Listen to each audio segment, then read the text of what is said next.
Të miturit në rrezik nga viktima në autor, në mungesë të mbrojtjes dhe drejtësisë, kriminaliteti po prek gjithnjë më shumë grup moshë më të pambrojtur, fëmijët. Nga njëra anë si autor të veprave penale, e nga ana tjetër si viktima të dhunës, abuzimit apo trafikimit, të miturit janë gjithnjë më të ekspozuar ndaj rrezikut. Rreth 800 të mitur përfshihen çdo vit në Shqipëri në vepra penale, nga vjedhjet e thjeshta te shpërndarja e lëndëve narkotike dhe deri te rastet e dhunës fizike apo edhe vrasje. Për avokaten Elona Mone, ky është një trend shqetësues, ku fëmijët nuk janë më vetëm viktima të dhunës, por edhe autor të saj. Sigurisht që ngjarja e fundit ishte tronditëse për hir të së vërtetës, sepse nuk ndodh rëndom që të dëgjojmë për ngjarje të tilla, por ndodh që të dëgjojmë për një adoleshencë apo për një rini që po rritet në kushte ekstremisht psikologjike të rënduara. Pse e them këtë? Duke marrë parasysh që nga divorcet që ndodhin midis prindërve të tyre, që ndodhin në kushte realisht të ashpra, sepse dy të rritur nuk e gjejnë gjuhën e përbashkët për të kryer një ndarje në paqe, në të mirë edhe të interesit më të lartë të fëmijës, por kontradikta thellohen aq shumë sa që këta të mitur ngelen pa kujdesin prindëror në mënyrën e duhur. Me sa kam informacion nga mediat, fëmia e abuzuar vinte nga një familje që prindrit ishin të ndarë dhe ishte besuar babait përgjegjësia prindërore dhe nëna nuk dihej se ku ishte.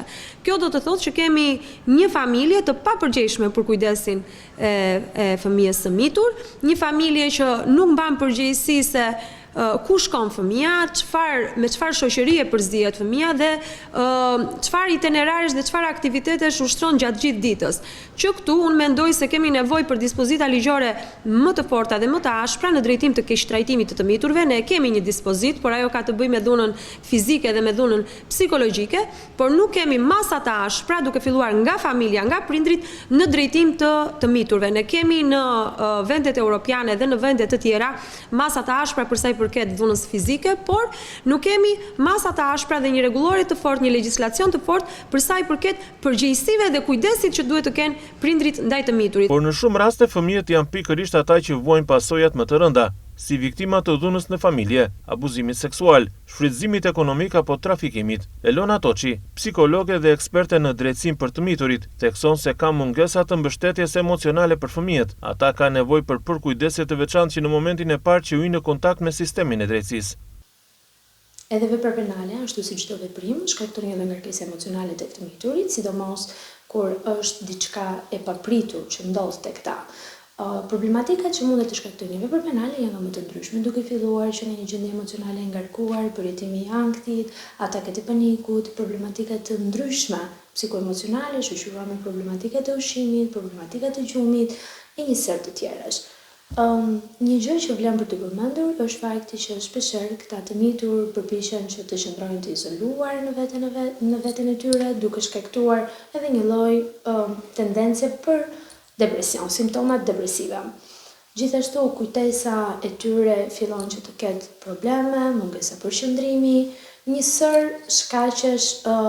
sër simptomash psikologjike, por edhe fizike. Mendoj se janë një sër faktorësh dhe nuk mundet të flasim vetëm për një faktor të vetëm. Unë si psikologe do të veçoja së pari pjesën e familjes dhe pjesën e shoqërisë. Familja luan një rol kryesor, sepse janë prindrit e ta të cilët kanë një vigjilencë të ulët ndaj fëmijëve të tyre, nuk përkujdesen aq sa duhet për ta. Janë familjarët ata të cilët kanë një lloj neglizhence për shkak të impenjimeve të ndryshme familjare, për shkak të ngarkesave të ditës, rutinës së tyre. Gjithashtu dhe shoqëria luan një rol kryesor, sidomos në tentativë apo në veprimet jo të lishme që të miturit bëjnë. Pse? Lind pyetja natyrshëm pse ndodh kjo. Janë adoleshentët, janë të rinj të cilët përfshihen në këto vepra penale për shkak të imponimit, për shkak të qenurit pjesë, le të themi për një lloj trysnie psikologjike, nuk do të quaja dhunë psikologjike, por do të quaja një lloj trysnie psikologjike. Për të qenë pjesë e një grupi, ata bëjnë veprime jo të lishme. Prandaj, këto janë dy faktorët kryesorë që luajnë një rol të rëndësishëm në kryerjen e këtyre veprave penale për të miturit. Në shkolla mësuesit dhe pedagogët janë thjesht dëshmitar të ndryshimeve të sjelljes të fëmijëve, por mungesa e strukturave mbështetëse dhe burimeve njerëzore e bën të vështirë reagimi në kohë. Prind, unë mendoj që një arsye është mungesa e komunikimit. Një arsye tjetër është telefoni, është digitalizimi, kompjuterizimi i komunikimit. Pra, nëse do t'i marrim bashk, fëmia komunikon, e ka më të lehtë të komunikoj me telefonin se sa të komunikoj me prindin. Edhe prindri ndonjëherë i vjen më komode që edhe një mesazh t'ia dërgoj fëmijës nga celulari dhe të thotë që të dëgjoj që nga një dhomë në tjetrën. Ti nuk po mëson, të dëgjova. Nuk ngrihet të shkoj atje dhe të komunikoj sy në sy.